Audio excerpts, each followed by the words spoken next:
Okay, welcome everyone. Happy October 30th.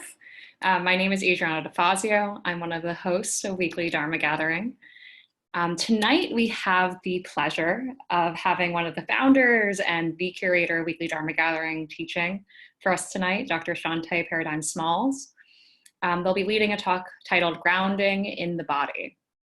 I'll read the description for us. In this session, we will practice grounding in our physical bodies through very gentle movement and sound.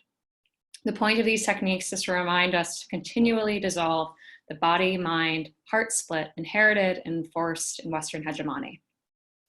Grounding in the body is a material and embodied practice of non-duality through direct experience of our sense perceptions. Mindfulness of the body, one of the four foundations of mindfulness, or satipatthana, is the ground for this Dharma teaching and experience. I'll share a little information about Dr. Smalls. Dr. Shanté Paradigm Smalls is a teacher and student in the Shambhala School of Vajrayana Tibetan Buddhism. Shanté began studying and practicing Buddhism at age 17 and has practiced in Zen, SGI, and Shambhala communities. Shanté began on the teaching path in 2009 and was authorized in the Shambhala tradition to teach meditation and Buddha Dharma in 2015. Dr. Smalls teaches Dharma and meditation in a variety of locations, including Dharma centers, conferences, corporations, and colleges and universities. Shanté is focused on the healing impact of contemplation and meditation in Black communities, people of color communities, LGBTQ+ communities, and prison and recovery communities. Shanté is a teacher on the Liberate app, and teaches regularly on Weekly Dharma Gathering here on this platform. Shanté is also an assistant professor of Black literature and culture at St. John's University in Queens. And they live currently in Atlanta for the academic year on a research fellowship at Emory University. They also have an adorable dog named Drala. So for this evening, Shanté is going to guide us through meditation and then facilitate a talk, and we'll close with a Q&A discussion. I encourage us to input questions as Shanté is teaching, leading the session in the chat box as they arise for us. Feel free to do so. For those of you who are here live for the call, just a reminder that this call is recorded. So if you prefer not to be recorded and having your video shown, make sure to have your camera off. I think that's all for opening announcements, and I'll leave the rest of the evening to our teacher, Shanté. Thank you, Shanté. Thank you so much, Adriana. Can you hear me? Uh-huh. Great. Good evening, everyone, and thank you, Adriana. It's always interesting to listen to one's bio that one has written. Like, oh, maybe that needs to be shorter. So thank you for joining us tonight live, or later for those of you who will be watching the recording. So in thinking about what I wanted to talk about tonight, I really have been thinking about and practicing in my own practice.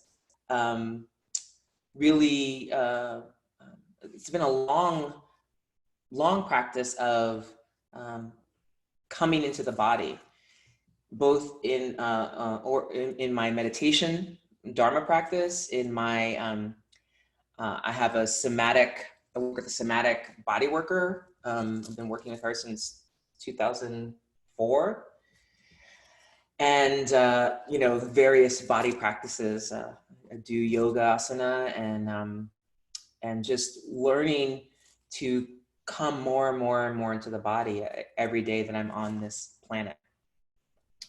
So tonight, what I'd like to start with is actually I guess a body contemplation. We could call it, and it's a practice called ground lungta. And lungta means in Tibetan, wind horse. And I can talk a little about the quality of wind horse maybe later, but wind horse, I'll just say, has to do with the quality of wind, or the lung, wind energy. And horse is like really have the horsepower, the manual power. So the wind, that's the energetic field that's all around us that helps to uplift us, comes in and comes out through the breath. But also then the horse is the ability to ride the wind, to learn how to get on the horse and to ride the horse and to ride that energetic quality that is inside of us and all around us. So you can sit in a chair, you can lay down. This practice is designed to be done laying down, but if that feels uncomfortable, you don't have to. You could lay on your side, you can lay on your back, you can sit in a chair, or you can sit on your cushion, which I will do to give the instructions. And you can have your eyes closed if you like.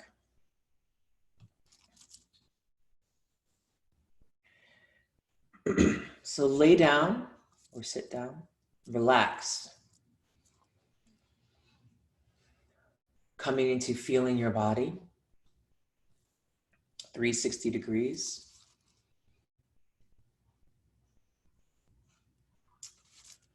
And then focusing on 4 areas of the body. First, we'll start with our feet.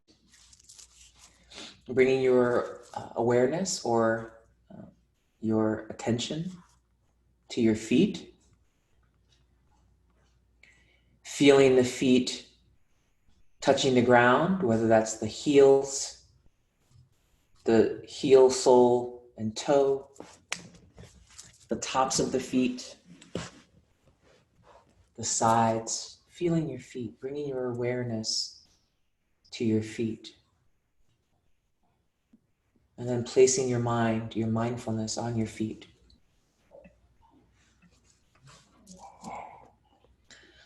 The feet are associated with exertion, moving forward. The feet actually face forward.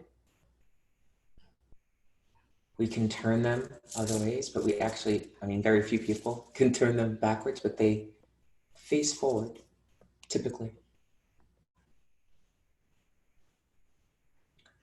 And they bear an incredible amount of our effort.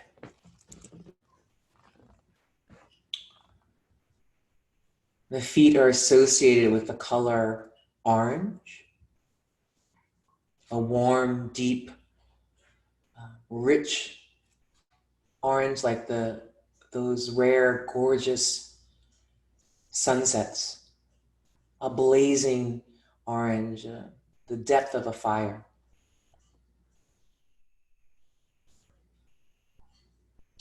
And also the color of the animal is associated with, which is a tiger, or meekness, or surety, confidence.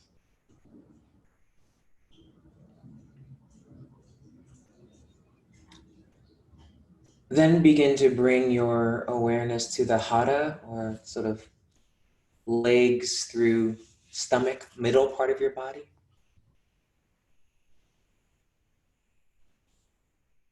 And this part of the body is associated with discipline, delight, opening, and directing energy towards others as compassion.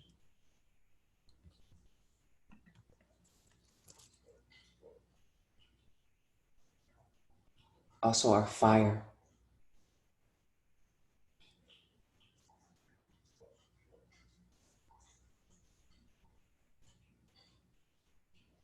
And the color associated with this part of the body is white, a kind of snow color, a cloud color, cool, bright, clear, translucent even. A sense of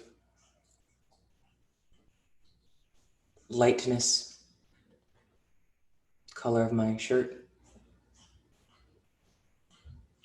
And it's associated with an animal, the lion, a snow lion, who's perky, who's confident, who's doubtless, who's energetic. So from the sort of shins through the stomach, this is really this major part of our body that's directed towards the outside world as compassion.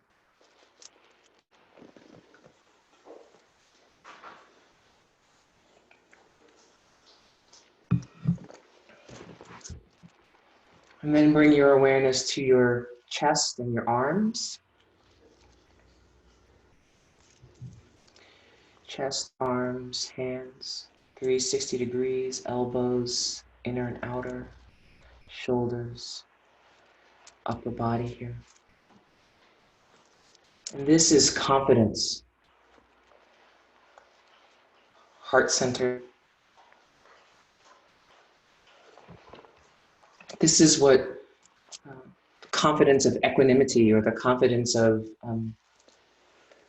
not having a preference, the confidence of beyond hope, beyond fear.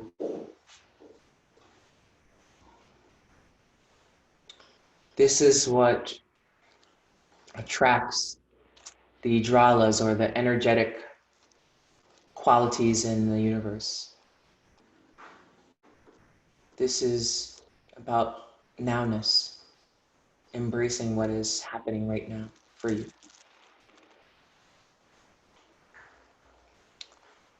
And it's associated with the color red, the color of our blood, the color of love, the color of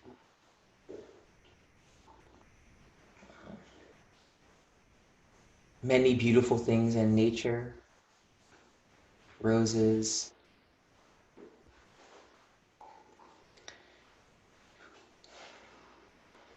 the color of a mythical beast, the Garuda, which is like a outrageous combination of an eagle, a human, a phoenix that flies. It lives in the sky, and it observes all with eagle eyes, bird's eye view. Has a broad view of the situation, so it's not myopic. This is our expansiveness, our possibility of having some perspective.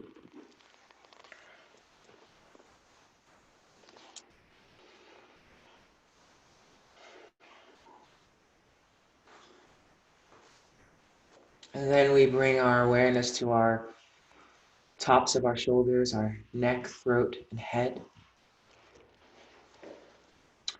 Sometimes called command center in other venues, but the heart is actually really the command center of a wakeful life, but it connects to this head and shoulders.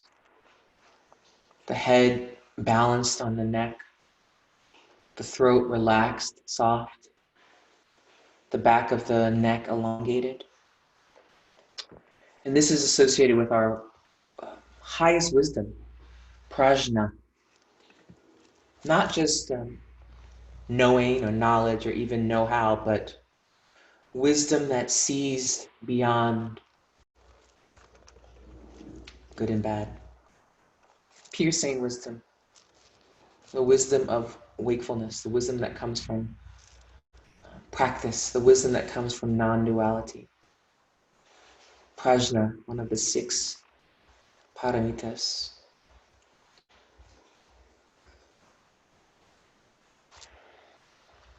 And this is associated with the color blue, the depth of the ocean, of most of what covers this planet. We call Earth, but it's really water.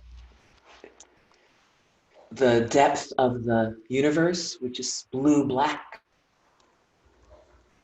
fathomless, expansive wisdom. The blue of the sky, that is our perception from the earth. And it's associated with the dragon. And the dragon here is not something to be slayed, but rather it is associated with inscrutability, not habit, not habitual, not trying to be wild and crazy, but just coming from a place of prajna rather than a place of habit or manipulation or deceit. There's incredible vulnerability there.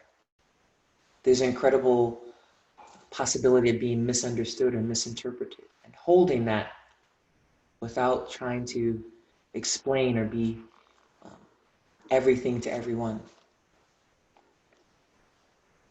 The dragon is completely confident, rich with um, years of experience that translates into wisdom, and generous with that wisdom.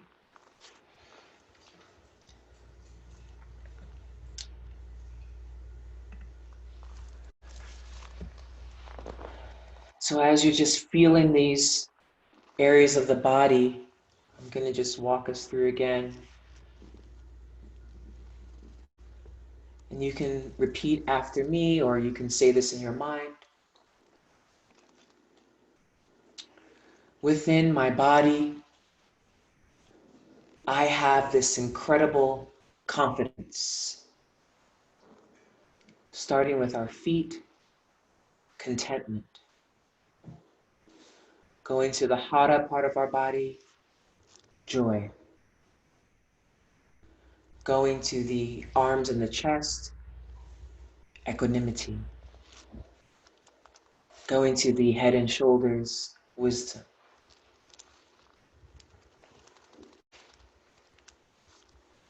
Returning to the feet, I say the seed syllable, ki.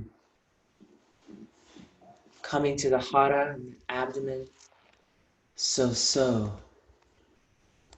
Coming to the chest and arms, ki. Coming to the head and shoulders, so.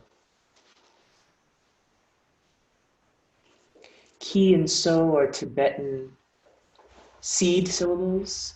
Ki is the seed syllable of the ultimate, so is the seed syllable of the relative. This is something that Tibetans and other Himalayans say when they reach the top of a mountain. Ki, so, ashe, la, dia, lo. It's a proclamation of wakefulness, and that may all goodness arise.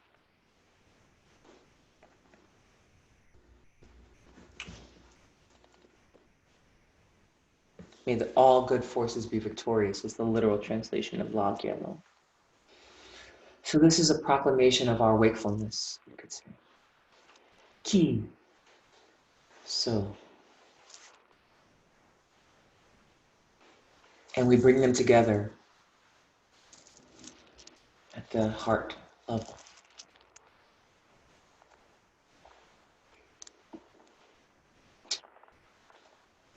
We visualize our orange tiger feet, our white lion body, our red Garuda chest and arms, and our blue dragon head and shoulders.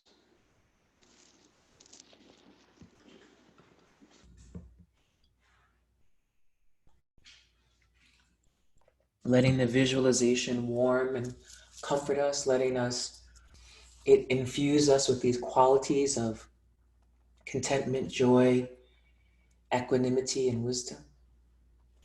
Not importing them, but reminding us of what we already possess. Reminding us to light the spark through our mindfulness, our awareness. It's like striking a match. The elements are all there. We just need to place our attention there to feel and remember. And then we let the visualization, starting with the orange tiger, dissolve into our heart, which is blazing like a great eastern sun. First, the orange tiger dissolves. then the white lion, the red Garuda, and the blue dragon.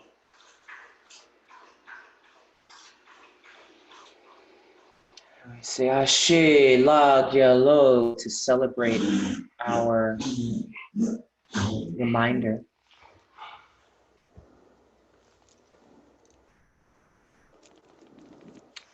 And then dedicate the merit. By this merit, may all attain omniscience. May it defeat the enemy wrongdoing from the stormy waves of birth, old age, sickness, and death. From the ocean of samsara, may I free all beings. By the confidence of the golden sun of the great east, may the lotus garden of the Rigdon's wisdom bloom. May the dark ignorance of sentient beings be dispelled. May all beings enjoy profound, brilliant glory. So whatever merit, insight, relaxation, wisdom, confidence, etc. we've experienced, we return it, we offer it, rather, to all beings. Okay. So I don't know if y'all could hear my dog making all kinds of noise and drinking water very loudly. It's ridiculous. But that's what we work with in practice. And now she's staring me down. So I want to talk a little bit about my notes here. Grounding in the body. So that practice of physical practice, sound and visualization is done to ground lungta. There are many lungta or wind horse practices, energy raising practices. And that one is really to help us sometimes in the morning or even at night to rouse our energy or to bring us back into our bodies when we're feeling particularly maybe not well physically or feeling some physical or mental depression, not necessarily cognitive depression or clinical depression or anxiety. It can help us ground in the body through visualization, sound, and sort of physically being in the body. And part of grounding the body is working with synchronizing our mind, body, and our breath. This is really what is one aspect of sitting meditation, or really any kind of meditation, walking meditation, standing meditation, laying down meditation.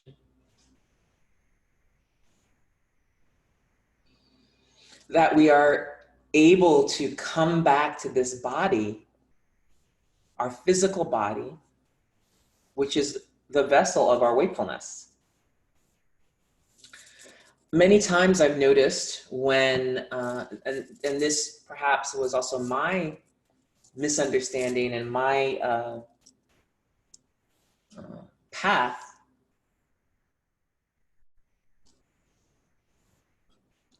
is that mindfulness, the 4 foundations of mindfulness, or sometimes when we hear mindfulness in the West, we immediately go to mind. But the 4 foundations of mindfulness aren't simply conceptual. They are actually bodily. So mindfulness, there are sensations, bodily, the mind consciousness, and also Dharma. So in Pali, and I'm in a Tibetan Buddhist tradition, so we often use the Sanskrit or Tibetan, but sometimes the Sanskrit is actually more difficult to say than the Pali. It's more difficult. So the Pali canon makes sense, which is mostly used by the Theravada and Mahayana schools. But sati means to remember or to remind. Sati also is here's a little nerd fact for you, the name of the little South Asian girl in the Matrix movies. I think in the 3rd Matrix movie, she was like a important part of the Matrix. Anyway. And pata or upata, depending on how it's said, is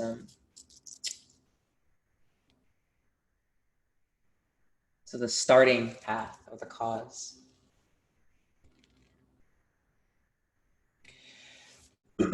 So without getting too much into these words and concepts, there are, again, 4 foundations of mindfulness. Body, the kaya. So people might have heard of that, the Bob Marley song, Kaya, but also the Nirmana Kaya, the Sambhoga Kaya, the Buddha body, and the Dharma Kaya, the primordial body. The Manakaya is like the relative body. Mindfulness of body, mindfulness of feelings or sensation. So sometimes when you hear meditation instruction, depending on the school, I give meditation instruction that talks about feeling the body breathing. So that's mindfulness of, it's really the 4 foundations, but emphasizing feeling and body. And then the 3rd foundation is mindfulness of mind or consciousness.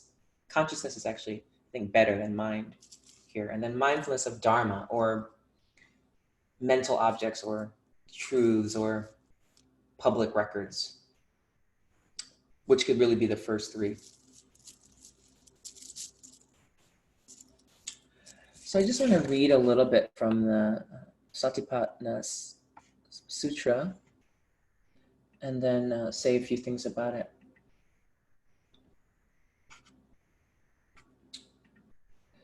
It's a short sutra, but it's too long to read. I mean, it's a long sutra, they're all long, but Ananda, the sutras come from Ananda, the Buddha Shakyamuni's cousin, who traveled with him for 30 years, recalling. He apparently had perfect recall. And he's recalling, they're traveling around, and he's recalling the Buddha says, he's addressing the monks, and then he says, here's how you work directly with purification and working with the 4 noble truths and the 4 frames of reference, right? There's one. And so he's starting to talk about how does a monk or a practitioner remain focused or mindful of the body in and of itself. So he gives a lot of examples, but I'll give you the last one, or one of the last things he says.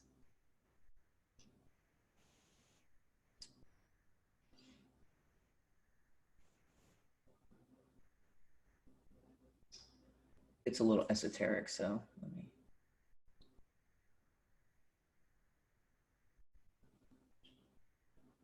Furthermore, he's been talking for a while about breath, or sitting under a tree, or passing away. Furthermore, when walking, the monk or the practitioner discerns that he is walking.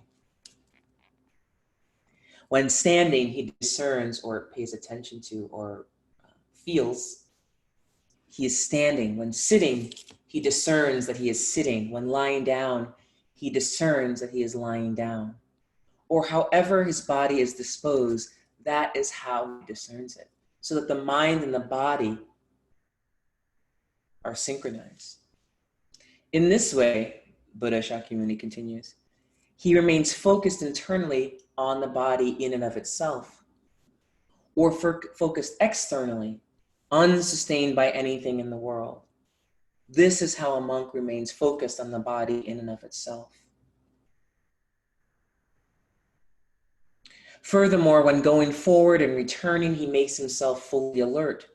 When looking toward and looking away, when bending and exerting his limbs, when carrying his outer cloak, his upper robe, his bowl, when eating, drinking, chewing, and savoring, when urinating and defecating, when walking, standing, sitting, falling asleep, waking up, talking, and remaining silent, he makes himself fully alert. That is how a monk remains focused on the body in and of itself. So that this is really the counter or the antithesis of multitasking. But it's really about whatever I'm doing, I'm placing my mind on. That's my object of meditation. And then I'm also, when it's the outer, is I'm then aware. So you could say inner, the inner focus or the inner part is my mindfulness. I'm placing my object, I'm placing my mind on the object, my body right now talking to you. And at the same time, concurrently, my awareness is aware of the fan blowing and the candle on and the bathroom door open. And so I'm working with this inner outer quality of what's happening internally and how my body is externally. I'm aware that I'm sitting on my meditation cushion and my feet are actually crossed and touching. My butt is on the cushion. My hands are on my lap. And part of this is not just an exercise in rigidity or some kind of simple discipline, but it's actually really how we wake up to the reality of our brilliance, of our Buddha nature, or of our basic goodness, of our inherent wisdom.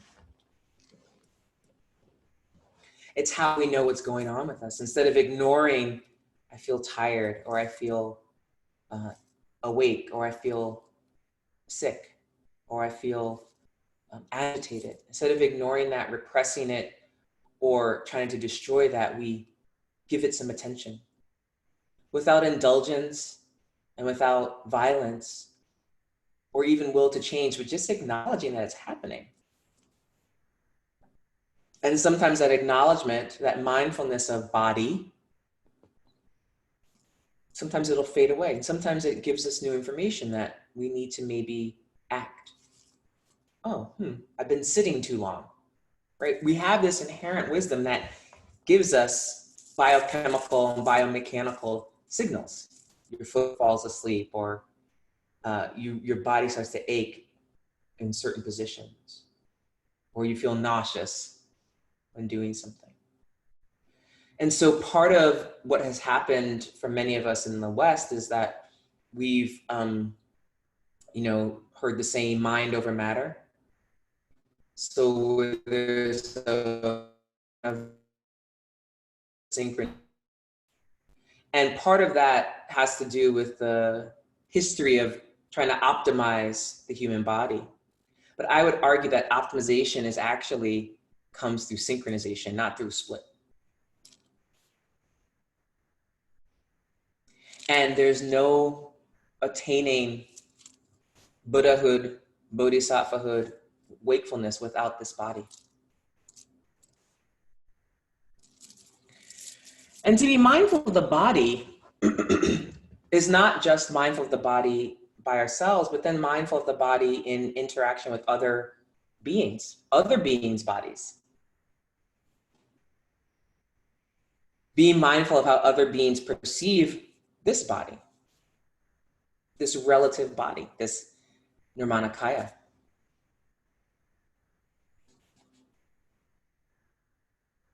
And not trying to bypass that because I'm spiritual, or I meditate, or I do yoga or something.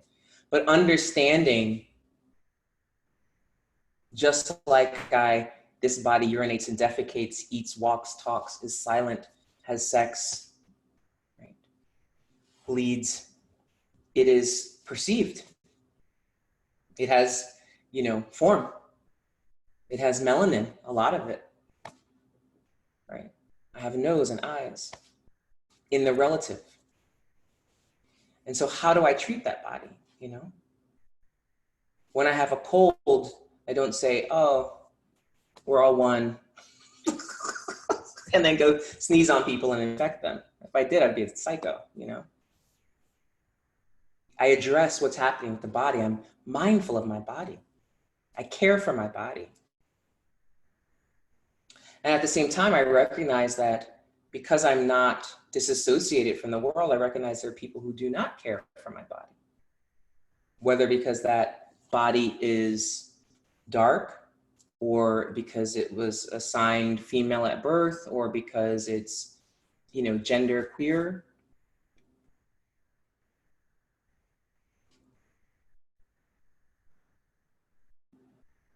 I'm aware of the space that I may take up.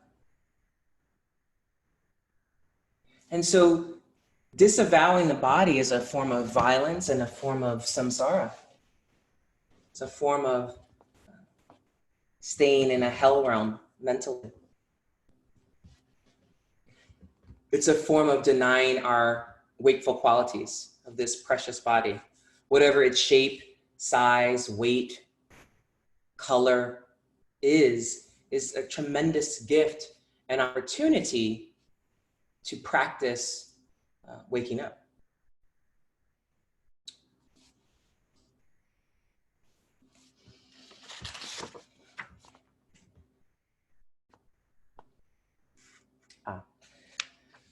So I just want to say a little something about the practice of Lungta, which there are many practices, probably definitely more than I know. Visualization practices, similar to what we've done, physical practices, like prostration practices, art practices, sound practices, whatever you can think of, reading practices.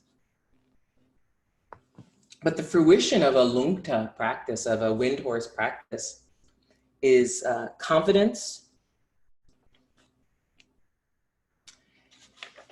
Confidence meaning, so confidence, gentleness, and fearlessness. Confidence meaning confidence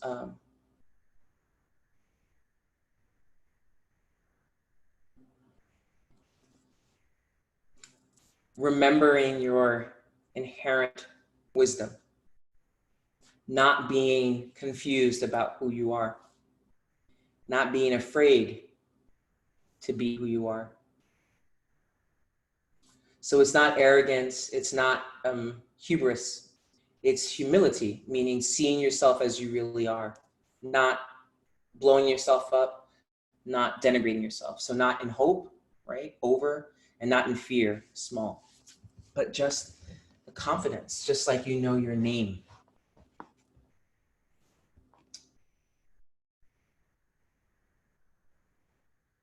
And that confidence is heartfelt, and that confidence is experiential. That confidence is not mental, it's here.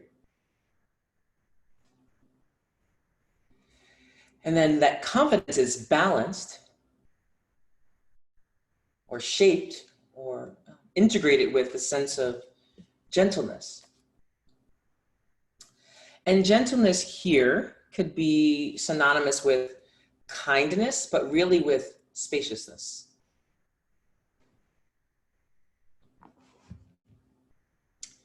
Because from spaciousness comes wisdom.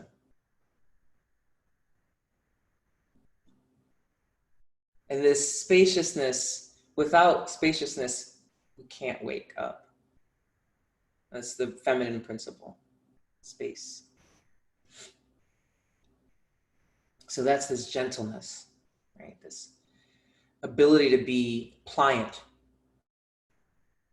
flexible, right? The importance of flexibility in relation to our strength.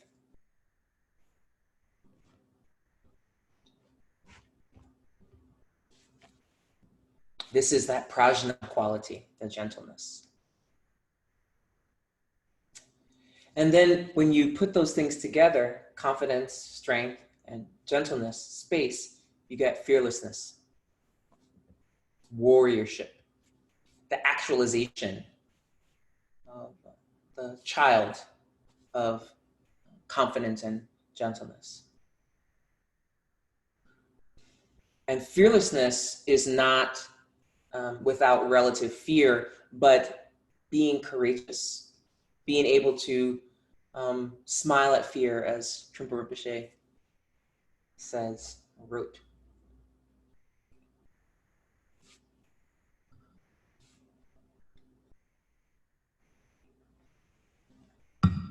Fearlessness, the courage to go beyond fear. Fear of being embarrassed, fear of, not being liked, fear of being shunned, fear of being gossiped about. All those things happen to us.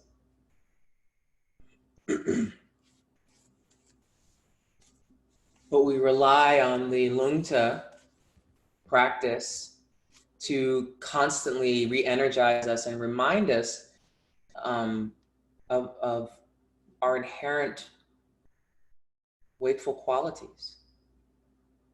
It's not something we import; they're already there. But it's a recharging or a reconnection. Often when I do these practices, particularly when I do the visualization wind horse practice, which I do every day, I feel this sense of burning, longing in my heart to reconnect with the quality of wakefulness that's already there. And it's such a tender feeling. A feeling of heartbreak and joy, of sad joy, as they say.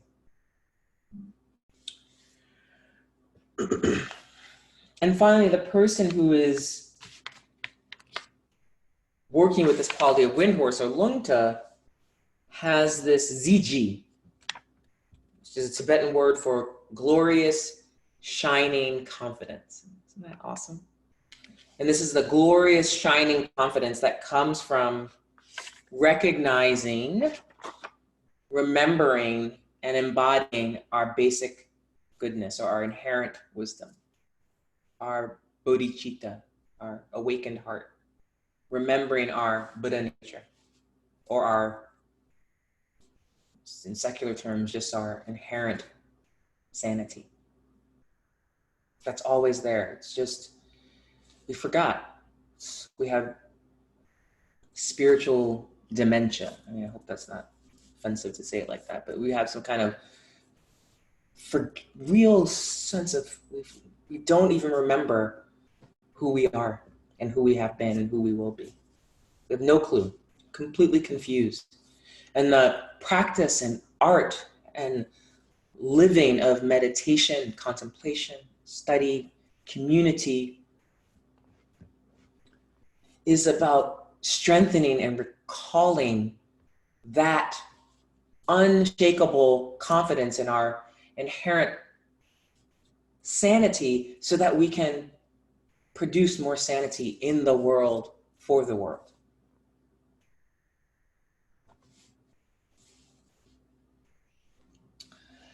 And if it's okay, I'd like to just read something where these practices come from, where I learned these practices many years ago now, over a decade ago or more. But it comes from a text called The Letter of the Black Ashe, which is the root text in the tradition, the school that I'm in, frankly, so I'm in the Shambhala school of Tibetan Buddhism or Vajrayana Buddhism. And there are lots of different schools of Buddhism and traditions and lineages. And the Shambhala school, the two basic premises you've probably heard me or others talk about before, two basic foundations, I would say, are the basic goodness or basic sanity, and then the expression of basic goodness in the world, which is a wakeful society or enlightened society, or as our friends in Pure Land say, a pure land, nirvana. And not nirvana meaning blissed out, but working with whatever is happening from the place of basic sanity. Not, oh, peace, love, everything is great, but working with family, friends, work, nations, conflict from a wakeful place. Families, friends, enemies, can't forget the enemies. On the relative level, we have all these relationships. So the Letter of the Black Ashe is where one of the places where a lot of the Shambhala teachings come from. And the Shambhala teachings are secular teachings that are a container for the Buddha Dharma. So there's a whole bunch, this is the second to last page, but there's a whole bunch of sort of history, and these are considered terma, or sort of holy words, or teachings, precious teachings that are found at the right time and the right place for the times that they're in and needed. And so in this, Trungpa Rinpoche is in a mind stream, and he's writing all this stuff about how a good society arises and how confidence and cowardice arise concurrently, and different qualities of tiger, the lion, the Garuda, and the dragon, and then how to train as a warrior and all this stuff. And at the end,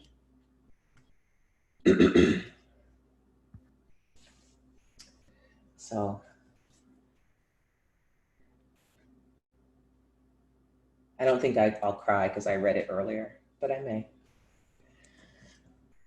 Having established the palace of the warriors, you should arrange the throne of the king.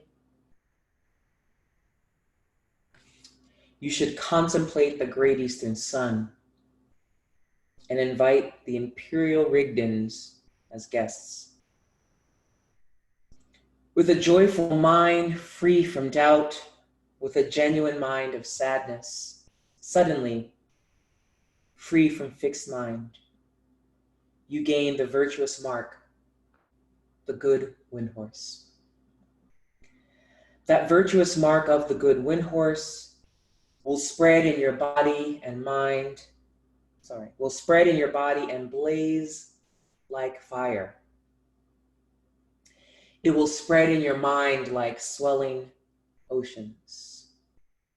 For the dignified Shambhala person, an unwaning, authentic presence dawns. Of the letter of the block Ashe, that was the explanation of how to invoke wind horse. So this has to do with taking our seat, having established the palace of the warriors, right? Sitting in front of our shrine or our special place where we meditate. You should arrange the throne of the king, your seat. We are each are the sovereign or the leader, enlightened leader. And we contemplate the great eastern sun, this confidence, this wakefulness that's in our heart. Contemplate the reality of that. And we invite the imperial Rigdons as guests. Here we can just say we can invite in the Dralas or our ancestors, our lineage, that our higher power, God, Allah, whoever. We invite in the energy, whatever it is, whatever words that are meaningful to you, we invite that to be with us and to empower us.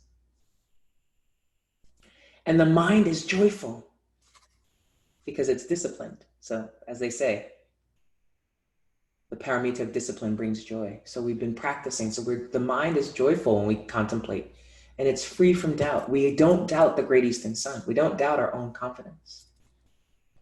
At the same time, the joyful mind is also genuinely sad because the world, the suffering of the world and our own suffering touches us. So it's both joyful, and the mind here is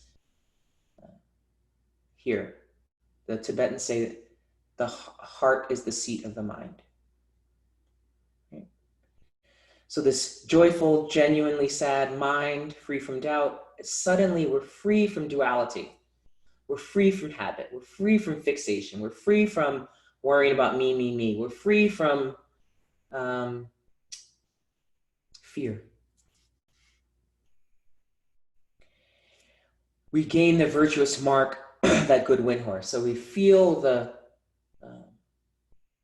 we remember that quality, our jewel of wakefulness. And that spreads, that great eastern sun, that light spreads throughout us like throughout our body, like a blaze of fire. That blaze of wakefulness. And then it also spreads through our mind like an ocean. The cooling cools our mind, fires up our body, cools our mind. And that we hold ourselves as a dignified person in the world. It doesn't have to be Shambhala, that's just. And then we have this unwavering, authentic presence, this unwavering Ziji.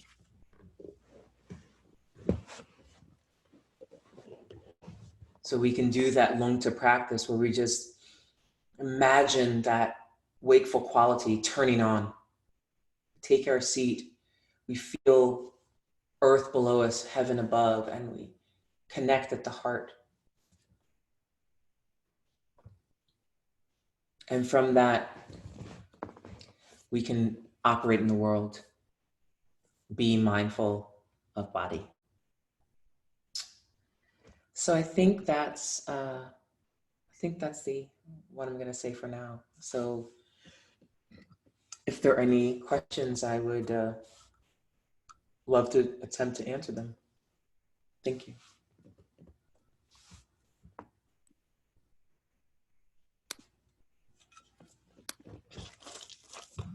Thank you, Shanté. Thank you for your teaching. I have some questions. I'm going to pop into the chat box right now.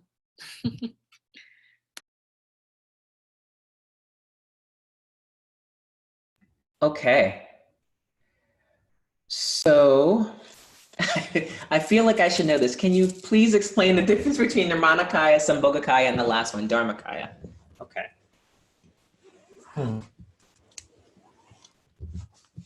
So these are the three bodies of wakefulness. I don't want to say too much about these. But let's say the Nirmanakaya is the physical body that we have that is wakeful. It's not just our regular old body, but it's this wakeful physical form. And a lot of times what will happen is they'll talk about these in the Tibetan Indo-Tibetan system, these deities, and there'll be someone in physical form. So say, Manjushri, the bodhisattva of knowledge, who holds the crystal sword and the jewel of Dharmakaya. One of his Nirmanakaya bodies was Mipam the Great, who was a 18th, 17th, 18th, 19th century, I can't remember, Tibetan scholar who wrote tremendous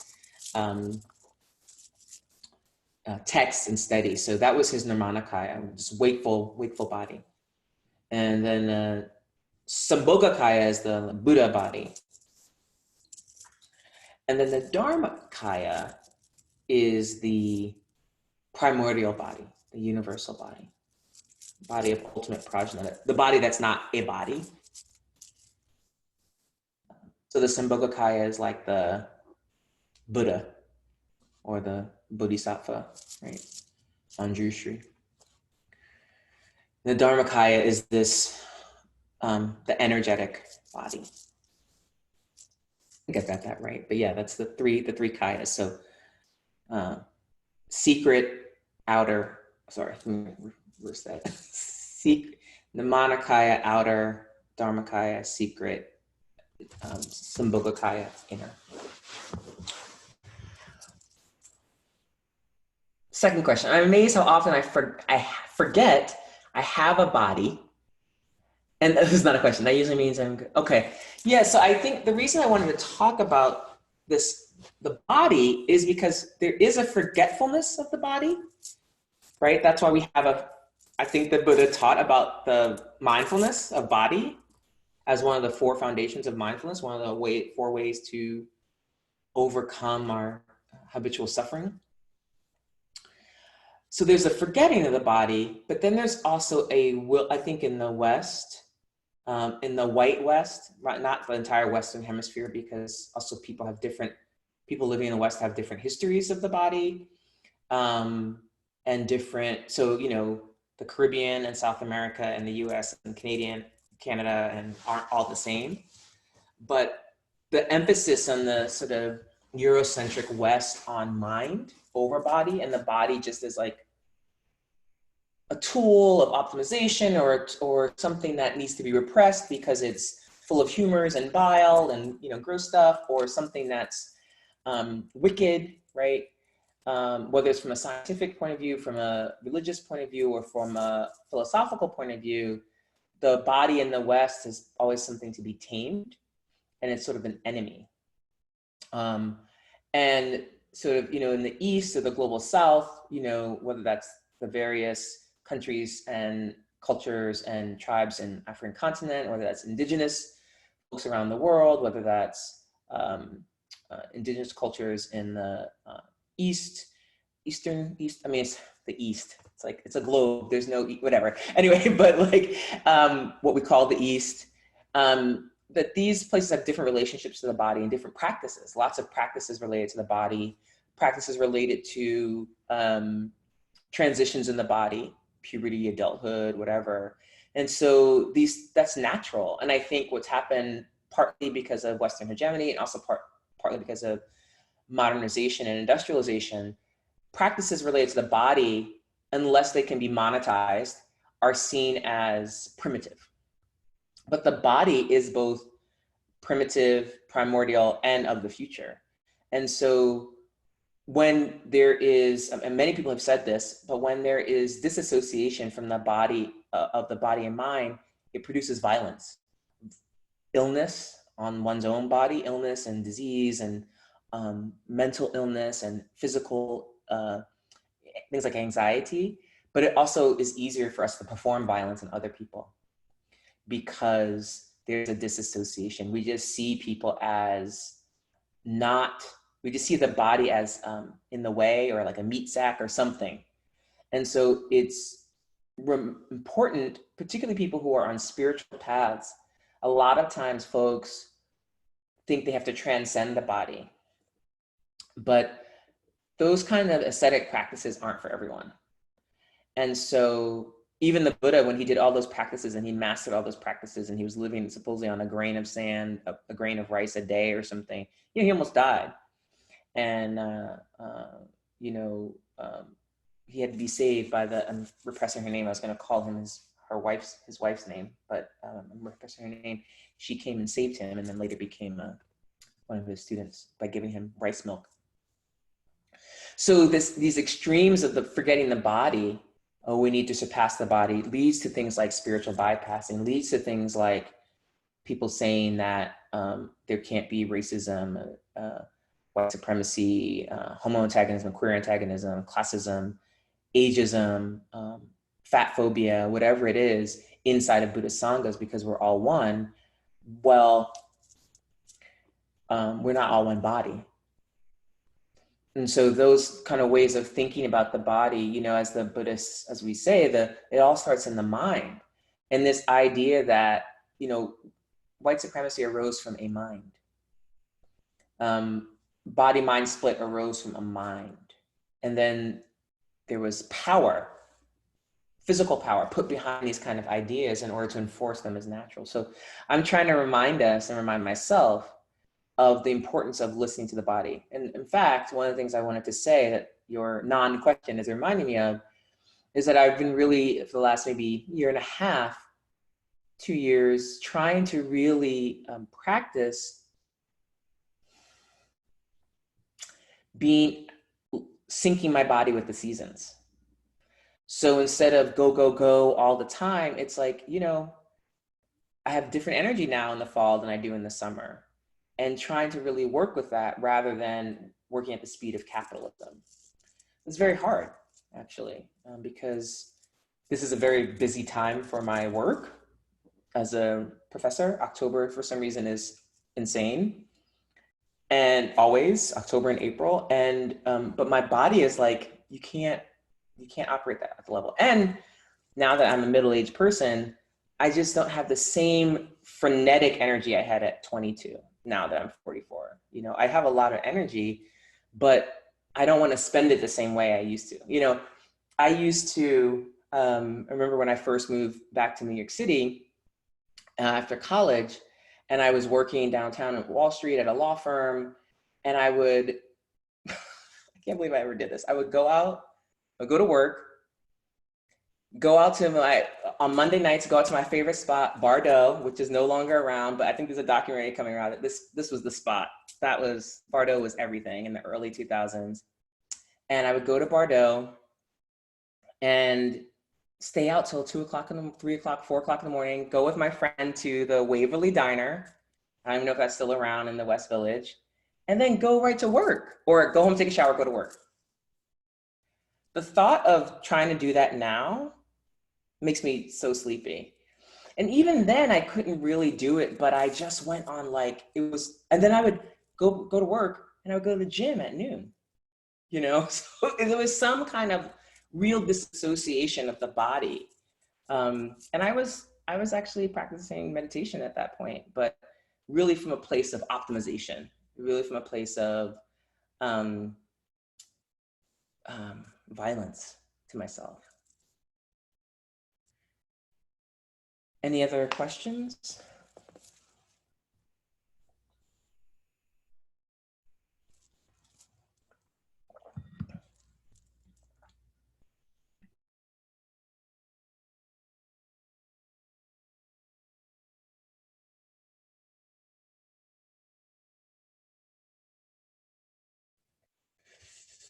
So if you would like this practice, the ground lungta practice, I can email it to you.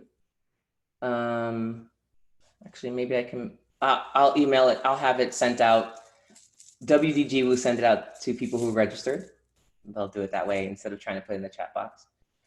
And it's a very simple practice, and you can modify it for however you need, for whatever is meaningful for you. For instance, if just feeling the colors is meaningful, or just saying the words, or just going through the different parts of the body is meaningful, just try it. There's some instructions on the bottom. It can be done like over like anywhere from 5 to 15 minutes or longer. So I'll be happy to send that resource out. And the other thing I wanted to say about this practice is that this is a practice, just as a disclaimer, it's a practice that was developed by my teacher and guru, and who is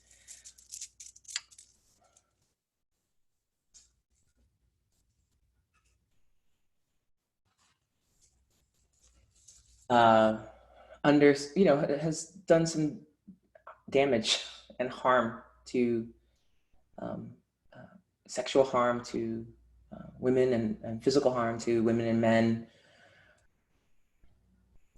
Not but, I want to say that this practice is very powerful, and I would say it doesn't feel contaminated, but I wanted to say that so in case, I know some people just don't want anything to do with him or anything that he writes. So I wanted to just say that. At the same time, one of the things that I've been thinking about in relationship to that and to the body is how do I use the wisdom that's been given to me to work with healing and transforming. I can't heal what someone else has done, but I can hold spaces for healing, for my own healing and other people's healing. So not giving away wisdom or turning away from wisdom because others have used it to hurt people. And so that's a very personal thing, and that's not any kind of prescription or any kind of proclamation. It's just my own, I'm just verbalizing my own internal process over the last year and a half. And if there are other lungta practices you're interested in learning, that would be appropriate. I'm not sort of taking private students, sort of not, I don't really know what I'm doing with that, but that would be appropriate to work with me or some other person who's empowered and authorized to teach those practices if you wanted to learn more of those practices. So, yeah.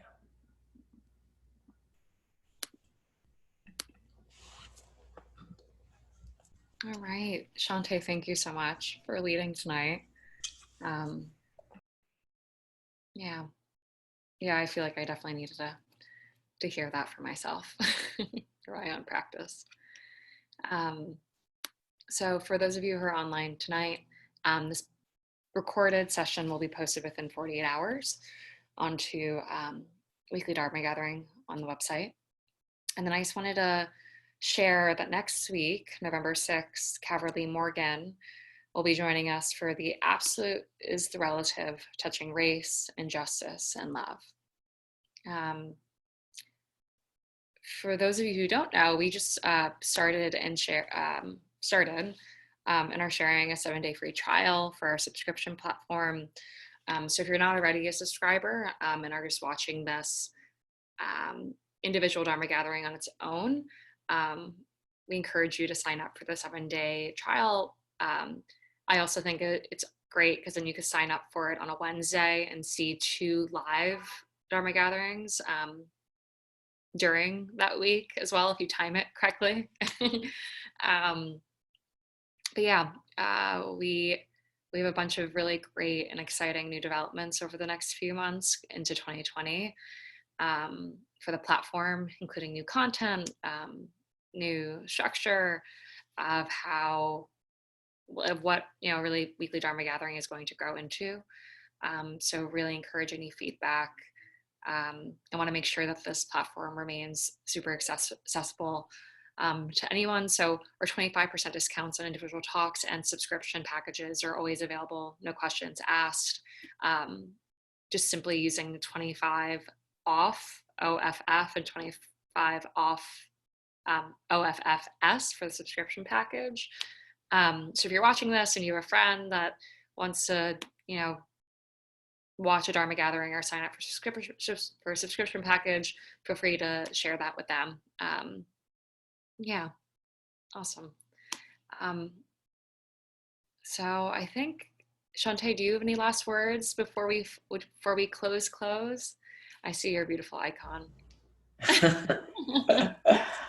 I don't. I just want to encourage y'all to follow us on Instagram, Weekly Dharma, and on Facebook at Weekly Dharma Gathering.